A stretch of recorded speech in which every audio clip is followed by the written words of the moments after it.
back there. Carlos, go. Stand up, please. Amanda obviously tonight came out with a win, and obviously it's been kind of a long year for you. You've been wanting to sort of unify the featherweight division. You've been calling out the rest of the champions at 126 pounds. You haven't been getting those fights.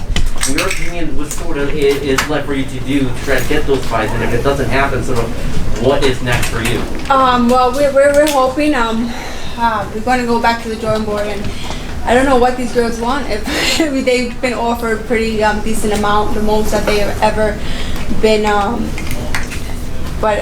been offered, and I don't know what's going to happen. I want to become undisputed champion. I mean, if you're a champion in a weight division, you want to be not just a piece of the pie, you want the whole pie. So I don't know what's going to happen. I don't want to continue to fight other champions in other weight classes because I want to be the best at featherweight. Is there a possibility that maybe if those unification fights don't happen, then maybe you go back to another weight class and try to see if you find better success in there? I don't know. I feel great at featherweight. This is my weight class. I want to dominate this weight class, and I don't think anybody can beat me at featherweight at 126. So I want to continue there. But we'll see.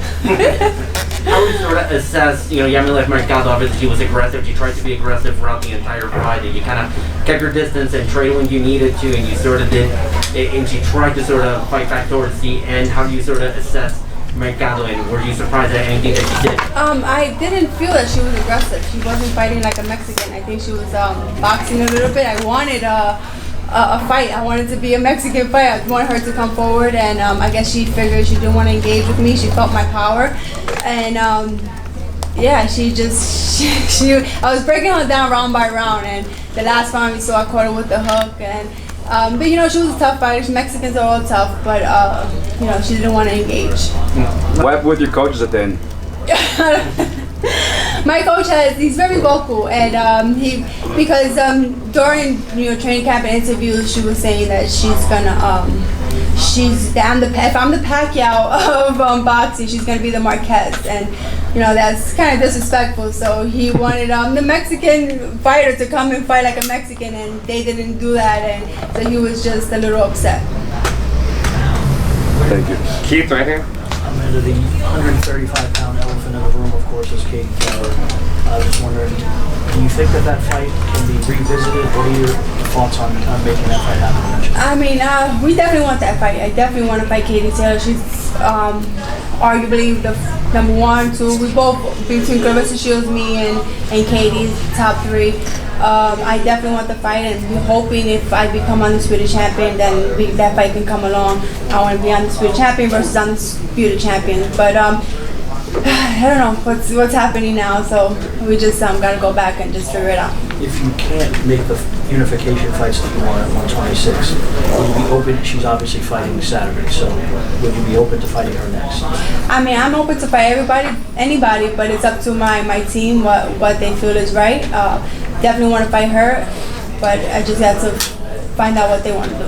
You expect her to beat Jennifer Holland? Of course. Yes, I mean, all she has to do is continue to win, and I continue to win, and then that fight is gonna happen. What'd you think of the Cleveland crowd tonight? Oh my God, it was awesome. I was so surprised how much fans I have here. It was amazing. The last time I felt this when I fought in 2019 in Madison Square Garden, and it was a crazy crowd. And with this whole pandemic going along, we haven't felt that crowd, and it was just amazing coming out to the music, and I was just taking it all in. It was an amazing night. What do you do after winning tonight? Are you gonna rest a little bit, or you can go and celebrate? Well, we'll get something to eat, that's for sure. But I leave tomorrow early. My flight's at 10 o'clock. I'm back home, and then I guess we'll celebrate home. I just go out to eat. In the back, Marcos. Amanda, do you think there's any roadblocks to making that Katie Taylor fight, or what do you think needs to be done in order to secure that fight, that it does happen? Well, the right payday. I've done everything I have to do. I'm fighting good fights, top 10 girls. I'm beating them. I'm doing what I have to do to continue to keep my name out there, and it's just up to the promoters. I mean, let's see if. And the money, I want to get paid what I deserve. This will be my last question, and this might sound like a silly question, but the Jordans, the sneakers, you instead of fighting in regular boxing shoes, just talk to me about that. I haven't seen that. Well, I usually train in sneakers in the gym, but Michael Jordan is one of the greatest, so I want to be just like him, one of the greatest in female boxing. And if anyone knows how to get blood off of Jays, please let me know, because I got blood on them and I'm pretty upset. Right there. Hey, man, you've obviously mastered boxing and you went to MMA. Tyron went in started in MMA and transitioned to boxing. I just wanted to get your kind of, reaction towards the fight and everything like that. Yeah, it's MMA and boxing is two different sports, and either going from one to another, it's crazy. You have to just give it everything you like to one sport. And I know when I'm going to MMA, I can't even think about boxing. It's just MMA. And Woodley, he's a fighter. He was a champion, and he came out tonight and he didn't get the win. Hopefully he gets the rematch like he said he wants. But I don't know. I mean, Jake Paul, he showed that he's a fighter tonight. What'd you think of Woodley's boxing?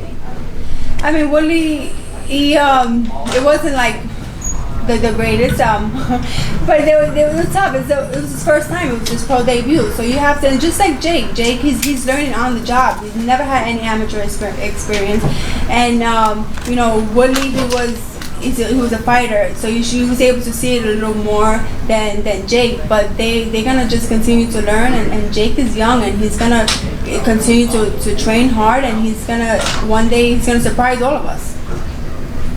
Thank you. Thank you, Amanda. Thank you so much. Thank you.